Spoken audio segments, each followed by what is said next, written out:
My mom begged me to come home for the holidays. I'm Claire Miller, I'm 30, and like an idiot, I actually believed this Christmas might be different. She called me in London at 3 in the morning, sobbing on FaceTime about how we never see you anymore and how the whole family needs you here. 10 hours on a cramped overnight flight, 2 layovers, a dead phone battery, and I still showed up on her doorstep in San Diego with a suitcase full of gifts for my brother's kids. I was exhausted, smelled like airplane coffee, and my back was killing me.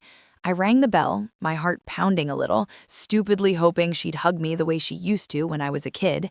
The door flew open. No hello, no how was your flight, no hug, just my mom staring at my suitcase and saying like it was the most normal thing in the world, "You'll babysit your brother's kids. We're going on a family trip." My brother stepped into the doorway, sunglasses on, duffel bag over his shoulder, the kids hanging off his arms. He smirked and said, "Hey guys, don't wipe your snot on Aunt Claire, she's jet-lagged." They all laughed like I was the punchline to a joke. My parents, my brother, the kids, everyone cracking up while I stood there with airplane hair and a credit card bill full of tickets I'd paid for. I didn't yell, I didn't cry. I just felt something inside me click off, like a switch. I smiled, set my suitcase down in the entryway, looked my mom straight in the eye, and said one sentence. And that was the moment everything flipped. The laughing stopped, the color drained from their faces. My mom kept whispering, "No, no, no way." By the time I was done, their dream vacation wasn't happening. Their house was on the line, and I was finally done being their free babysitter and personal bank. Stay with me until the end, and I'll tell you exactly how one ungrateful daughter ruined her family's perfect holiday and took her life back in the process. The funny thing is, the moment I said that one sentence, the entire room froze. But to really understand why, you have to know what the people at that door had been doing to me for years. My mom didn't just miss me when she called me in London. 2 weeks before that 3 a.m. FaceTime, she had already texted me screenshots of outrageously expensive holiday prices, hinting that she and my dad could never afford a trip like that unless I helped a little. Just this once. Just this once was how every single favor started. When my dad needed knee surgery, I wired money. When my brother Jason maxed out his credit cards on his big e-commerce idea, I helped him consolidate his debt. When the water heater broke and the mortgage was overdue, I sent money. And my mom posted photos the next week from a new brunch place downtown. I live in a tiny flat in London. I cook most of my meals at home. I walk to work in the rain, and somehow I was still paying for Uber Eats and streaming services in a house I didn't live in, on a continent I didn't even live on anymore. The thing is, this time, before I booked my own ticket home, I paid attention. I saved every Zelle transfer, every PayPal receipt, every "thank you, honey, we'll pay you back when things calm down." I also noticed something else, an email from the bank with my name on a mortgage I did not remember signing, because a few years earlier they had listed me as a co-borrower just to get a better rate, and I had been covering the shortfalls ever since. So while my mom was crying on FaceTime about how the kids miss you so much, how Mia keeps asking when Aunt Claire is coming, I was sitting on my bed in London, staring at my banking app, realizing the only time my family treated me like part of the group was when a bill was due. I almost said no. I almost told her to figure it out herself. But then a different thought hit me. If they were willing to drag me halfway across the world to use me as a free babysitter and walking credit card, I was finally willing to show them what it looked like when I stopped playing along. I booked my flight, but I also booked a call with a financial advisor, downloaded 3 years of statements, and had a simple document drawn up on a legal template site. So, standing in that doorway in San Diego, while Jason laughed and my mom announced my babysitting schedule like it was already decided, I wasn't just the tired, jet-lagged daughter they were used to. I rolled my suitcase inside, let the kids jump around my legs, and followed them into the kitchen where their printed itinerary was laid out on the counter like a glossy promise. Resort photos, flight times, family package in bold letters. My mom tapped the brochure and said, "See, this is why we needed you here, honey. The kids will stay with you. We'll finally have a real vacation. You always say we should take care of ourselves." I looked at the resort name, recognized the card number on the confirmation email open on her phone, and felt that same switch in my chest flip again. They thought I had come home to be their built-in nanny and bank. I had flown 10 hours to do something I should have done years ago. So I smiled, asked my mom to get everyone into the dining room so we could go over a few things before you leave, opened my laptop on the table, and pulled up the stack of digital receipts that would turn their family trip into the last time any of them ever saw me as a free resource. My dad sat at the head of the table like it was some kind of family meeting. My mom hovered by the counter, clutching the printed itinerary. Jason scrolled on his phone, half listening. Mia and Logan spun in circles on the tile. I slid my laptop closer, turned the screen so they could all see, and said as calmly as I could, "Before you go anywhere, we need to talk about money." Jason groaned. "Claire, seriously, right now?" My dad muttered something about timing under his breath. My mom gave me that wounded look and said, "Honey, we've been under so much stress. Can we please not start a fight before we even leave?" I didn't raise my voice. I just clicked into the first folder on my screen, labeled Miller Household, and opened a spreadsheet. Every line was dated, color-coded, and brutally clear. "Last March," I began, "you called me because the mortgage was 2 months behind. I wired $1,200. In June, Jason's business expenses maxed out his card. I sent $2,500. When the water heater broke, $900. When Dad's truck needed new tires, $600. When the electric bill was past due, $300 here, $400 there. Every month for 3 years, there's been something." I scrolled slowly so they could see the total stacking up, highlighting entries as I spoke. This wasn't even counting Disney Plus, Hulu, Netflix, Spotify on the family plan, your Walmart Plus, the cell phone plan, or the random emergency Venmo requests that somehow always lined up with Black Friday or Labor Day sales. Jason straightened in his chair, the color draining from his face as he recognized his own "I swear I'll pay you back next month" memos in the notes column. My mom's hand flew to her mouth when she saw her texts screenshotted next to deposits for gas money to visit Grandma, followed by photos of her at a new nail salon. My dad's jaw tightened when he saw the PayPal transfer labeled knee surgery copay, then the receipt for a brand new flat screen that appeared the very same week. "This isn't fair," my mom whispered.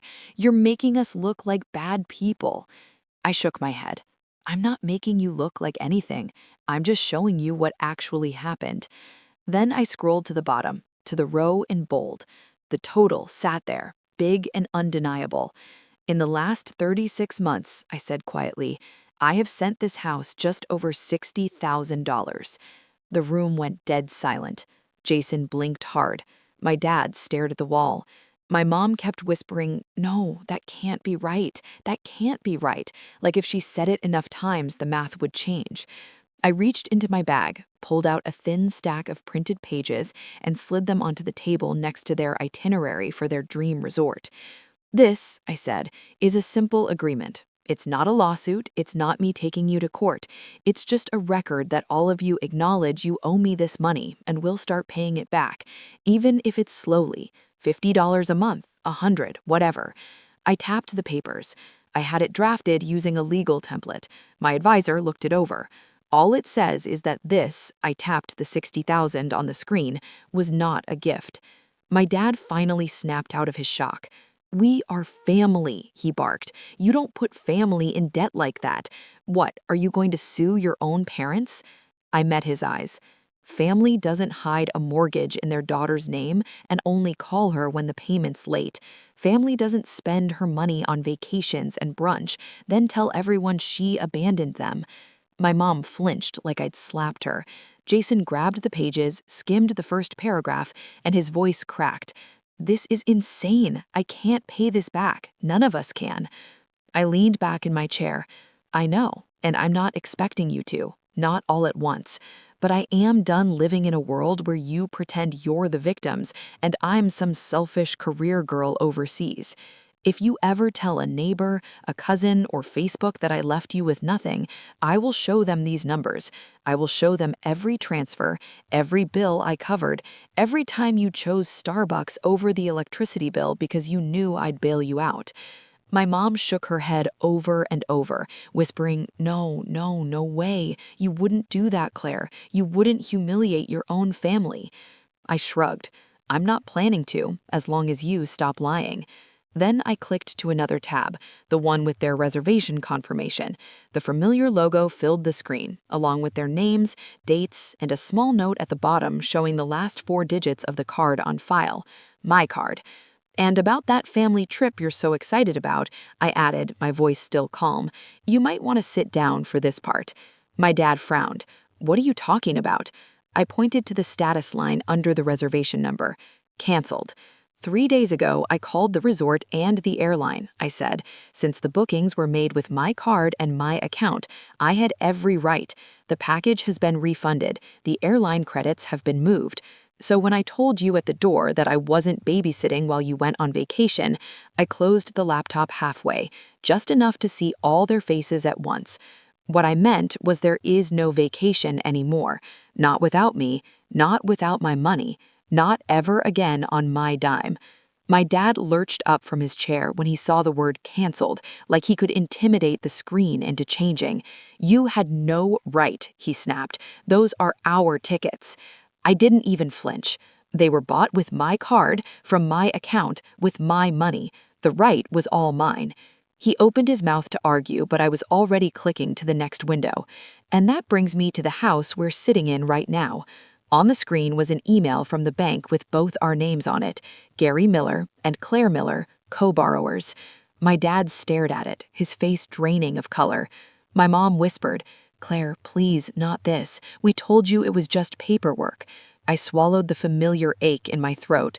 "You told me it was a formality. You told me it wouldn't affect me. But I've been the one covering short payments on this mortgage for years. Every time you missed a bill, it hit my credit too." I clicked a button, and a small video window popped up in the corner of the screen. My financial advisor's face appeared, framed by a home office in London. We had spoken before I ever got on the plane. "Hi, Claire. Is now still a good time?" I turned the laptop slightly so my parents could see. "Perfect," I said. "You remember my family situation?" His dad hissed. "Who is this?" I answered without looking at him. "This is the person who helped me understand exactly what being a co-borrower on your mortgage means and what my options are now that I'm done bailing you out." The advisor introduced herself politely, then got straight to the point. In calm, measured language, she explained that as a co-borrower, my credit was tied to the house, that missed payments and constant shortfalls were hurting me, and that I had the right to go to the bank and request to be removed from the loan. In practice, she continued, that the lender would require the remaining borrower or borrowers to qualify on their own. They might have to refinance, or, in some cases, if they could not meet the requirements, the property might need to be sold to satisfy the debt. "This isn't fair," my mom whispered. "You're making us look like bad people." The advisor stayed gentle. "That is between you and the lender, man. What I can say is that Claire is not obligated to keep her name on a loan she is not truly benefiting from, especially when she is the one making up the difference." I thanked her and ended the call, my heart pounding so hard I could feel it in my teeth. The room felt smaller, like the walls were inching inward. My dad rounded on me. "You're going to make your own parents homeless over some numbers on a screen?" I looked him straight in the eye. "No, I'm going to stop letting you gamble with my future while you act like you owe me my entire life." If you can afford resorts and plane tickets when you think I'll be here to babysit, you can afford to sit down with a bank and figure out how to pay for your own house. I reached into my bag again and pulled out a folded letter. "This is my formal notice that I'll be stopping all automatic payments related to this property," I said. "The bank will contact you directly from now on. I'm also closing the joint checking account Mom convinced me to open, just in case there's an emergency." I air quoted the words without meaning to. My mom made a choked sound. "But that's where the grocery money comes from," she said. "That's where we pay utilities. How are we supposed to manage all this?" I took a breath, steady and slow. The same way every other adult in this country does, I replied. With your own income, with your own budgeting, and with your own consequences when you overspend. I opened another tab, showing the monthly auto drafts I had set up over the years. Mortgage supplement, power, internet, streaming bundles, grocery deliveries, car payment, top-ups. All of them had my name next to the word payer. As of today, I said, my cursor hovering over the cancel button for each one, these stop. You will get your own bills in your own names. If they're late, that's between you and the companies, not me and my credit score. Jason finally spoke up, panic creeping into his voice. Claire, you can't just pull everything away at once. At least give us time. I'm looking into more hours. I'll sign up for more delivery shifts, I swear. Just don't screw us like this. I turned to him. You're 34 years old, I said. You have 2 kids. You should have been doing that years ago, without me dangling in the background as a safety net. He stared at the table, jaw clenched. For a second, I almost softened, almost slipped back into the role they had written for me, the fixer, the quiet helper, the girl who would cry in the shower and then open her banking app and make it all go away. But then I remembered the way they had laughed at the door, the way my mom had said, "You'll babysit," like it was a line item on their to-do list, and that softer part of me shut right back down. I hit cancel on the auto-pays one by one. Confirmation emails pinged my phone. My mom's breathing got faster. My dad sank back into his chair, staring at nothing. "This is cruel," he muttered. "You're punishing us." I shook my head. "No, I'm finally stepping out of a role you all wrote without asking me, and I'm giving you the chance to be honest about what you can actually afford without hiding behind my bank account." I closed the laptop and stood up, my legs shaky but steady enough. "After this," I said, "if you decide to tell anyone that I abandoned you, just remember I have every receipt, every bill, every transfer. I'm done being the villain in the story you tell other people to make yourselves feel better." I picked up my suitcase and added quietly, "You wanted a real vacation. Maybe this is it. A vacation from pretending I'm your built-in solution to every bad decision. Let's see how you handle life without that." My dad finally snapped when he saw me rolling my suitcase toward the hallway. He jumped up so fast his chair scraped the tile. "If you're walking out after this, little show, don't bother coming back," he barked. "You're not welcome in this house if you're going to hold money over our heads." My mom reached for my arm. "Gary, stop. She just needs to calm down. We can talk about this," she said, but she didn't actually move to stand between us. Jason stared at the floor, silent. I paused in the doorway, my hand on the handle, every muscle in my body shaking. A part of me wanted to drop everything, apologize, say I'd figure something out like I always did. Instead, I straightened up and said, "You're the one who decided my value here was measured in what I pay for. If I'm not welcome without my credit card, then I was never really welcome at all." My dad jabbed a finger toward the door. "Get out," he said, "and don't come crying to us when London chews you up and spits you out." I almost laughed at that. London wasn't the city that had been eating me alive. This kitchen was. I stepped outside, the California sun hitting my face, and pulled the door shut behind me. No one followed. No one called my name. The only sound was Mia and Logan arguing about a cartoon in the living room, blissfully unaware that their vacation had just evaporated. I ordered an Uber and dragged my suitcase to the curb, feeling more homeless than I actually was. The driver loaded my bag into the trunk and asked where to. I took a breath and gave him the address I had never given my parents, a high-rise in downtown San Diego, 15 minutes from their quiet little street, but a completely different world. 6 months ago, after one too many midnight money transfers and guilt trips, I used my savings and my steady UX salary to put a down payment on a tiny one-bedroom condo. I told my family I was just thinking about coming back to the States someday, but I had already signed the papers. The plan was to move in slowly, quietly, once I figured out how to entangle myself from their finances without blowing everything up. Tonight proved there was no gentle way to do it. When the Uber pulled up in front of the glass building, it felt surreal. I swiped my key fob, wheeled my suitcase through the lobby I'd only seen twice, and rode the elevator up to the 8th floor. The condo smelled like fresh paint and new carpet, not like anyone's cooking or stress or desperation, just empty. Mine. I dropped my suitcase in the middle of the living room and stood by the window, looking out over the city lights. For the first time in years, my phone wasn't buzzing with, "Can you send something until Friday?" or "The card got declined, can you fix it?" I opened my banking app and went through the last few things I still paid for that weren't in my name. The family Disney Plus, canceled. The Hulu bundle, canceled. The Spotify family account, the shared cloud storage, the random Apple charges for games the kids downloaded, canceled, canceled, canceled. Each confirmation email felt like cutting a string that had been wrapped around my ribs for a decade. I brewed myself a cup of cheap grocery store coffee in my brand new, barely stocked kitchen and sat cross-legged on the floor because I didn't even have a couch yet. In the quiet, without my mom's constant sighing or my dad's TV blaring, the doubts rushed in. What if I'd gone too far? What if they really couldn't keep the lights on without me? What if I had just turned into the selfish, ungrateful daughter my dad always warned me not to be? Then I remembered the way my mom had opened the door like I was a maid showing up for a shift. I remembered Jason joking about the kids wiping their snot on me while they all laughed, assuming I'd just slide into place and make their plans possible. And underneath the fear and the guilt, something else settled in my chest for the first time in years. A thin, quiet layer of peace. They were going to feel the impact of my absence, no doubt. The bills would come, the late fees would stack, and the life they'd built on top of my invisible paycheck would start to wobble. But tonight, in this tiny, echoing condo, there was no one to save but me.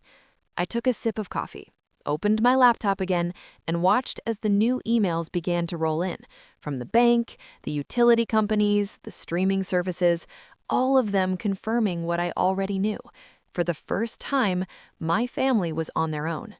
The first sign that my decisions were actually reaching them didn't come from a phone call or a text. It came from Facebook. About a week after I moved into the condo, my friend Emma sent me a screenshot with a simple message. Have you seen this?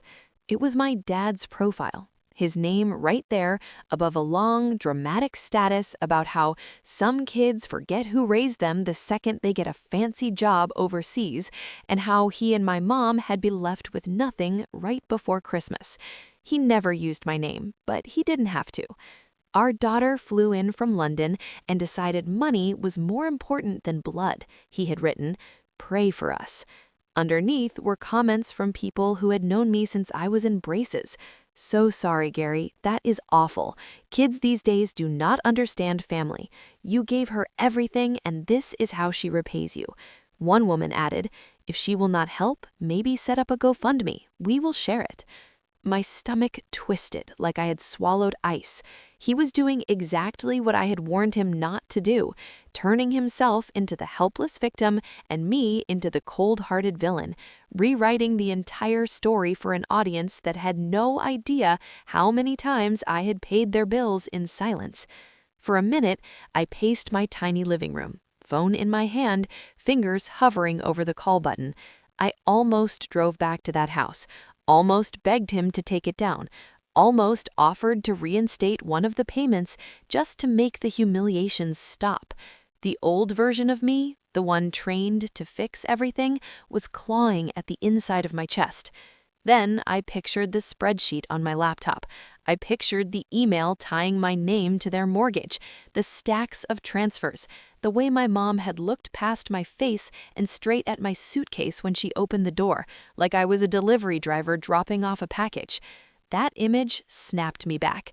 Instead of calling my dad, I opened my email and pulled up the thread with my financial advisor. I told her about the post, about how my family had been using my money for years while claiming they were barely getting by.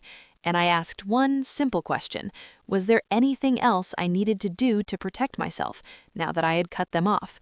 She responded with a calm, detailed reply about documenting everything, saving copies of every transfer and bill, and making sure the bank and any relevant agencies had the full picture of who had actually been paying what.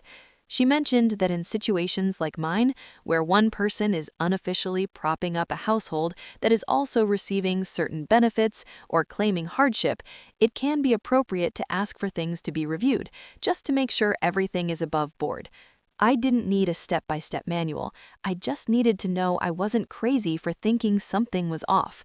Over the next few weeks, while my dad kept posting vague complaints about ungrateful kids and this generation, envelopes started showing up at the house on their quiet cul-de-sac. I didn't see them myself, but my mom's frantic texts told me enough. "Did you talk to the bank?" she wrote one morning. "We got a letter about reassessing the loan. They want updated information." Another day, early on a Monday, came a barrage of messages. "There is something from the IRS. I am freaking out. I thought you said everything was fine. Why are they asking questions?" I had never said everything was fine. I had said I was done smoothing things over in the dark. The bank wanted updated documents for the mortgage. The utility companies wanted full payment instead of the partial ones I had been slipping in at the last second, like some invisible janitor cleaning up a mess no one else acknowledged. The comfortable fog they had been living in was thinning, and there was nothing left to hide behind except the reality of what they could actually afford. Jason finally texted, asking to meet at a coffee shop near my building. When he walked in, he looked smaller without the sarcasm to puff him up. Dark circles under his eyes, stubble he clearly hadn't had time to shave, and a delivery bag slung over his shoulder. He dropped into the chair across from me and got straight to it. "Dad needs to shut up online," he said, rubbing his face. "Those posts are making everything worse. He's embarrassing himself and Mom and honestly me too. And I know you're mad, but some of this, the letters, the calls, you did something, right?" I took a slow sip of coffee, letting him sit in the discomfort for a moment before I answered. What I did was stop pretending we were all being honest. I talked to professionals. I made sure my name wouldn't go down with a ship I wasn't steering. If that means some systems are finally noticing where the money has actually been coming from, that's not my fault. He stared at the table, then admitted he had signed up for more shifts, sold some of his old tech gear, and moved his kids into a smaller room so he could take on a roommate and cut rent. "It sucks," he said, his voice low, "but for the first time, I'm actually seeing what stuff costs, like really seeing it. Groceries, gas, daycare. I didn't get it before. I just knew if it got bad enough, someone would text you." Meanwhile, my mom was selling designer bags and home decor she'd bragged about on social media, listing them on Marketplace with captions like "barely used," when I knew exactly how often she'd carried them to brunch. The new television my dad bought after his surgery, the one he justified as recovery entertainment, disappeared from the living room in my cousin's holiday photos, replaced by an old, boxy set from the garage. Their truck was finally repossessed one gray morning after too many missed payments, the kind of scene they used to cluck their tongues at when it happened in a neighbor's driveway. Now it was theirs, their sidewalk, their embarrassment, as the tow truck hauled away a symbol of a lifestyle they could no longer fake. Through all of it, my dad kept my number unblocked, but he never once called to apologize or tell the truth. Instead, he kept tossing small grenades online, vague posts about betrayal and ingratitude, hoping someone would pick them up and carry them back to me so I would feel guilty enough to crawl home. He told anyone who would listen that his daughter had abandoned him for money and status, conveniently leaving out that for years, most of the money had been flowing in the opposite direction. I did not respond publicly. I did not jump into the comments to defend myself. I did not write my own dramatic post with screenshots attached, even though the petty part of me desperately wanted to. I did not have to. I had my receipts, I had my advisor, I had my own credit finally beginning to disentangle from theirs. And more importantly, I had distance. Every time I saw someone share his story about the cold daughter in London, or heard through the grapevine that he was holding court at the bar about what a disappointment I was, all I could think was that if they knew the real math, if they saw even one page of that spreadsheet, they would not be asking why I walked away. They would be asking how I managed to stay as long as I did. By the time Christmas rolled around again, the Miller house had turned into a different universe, and so had mine. I learned the pieces in strange, indirect ways. A tagged photo of my mom at a discount store instead of her usual boutique.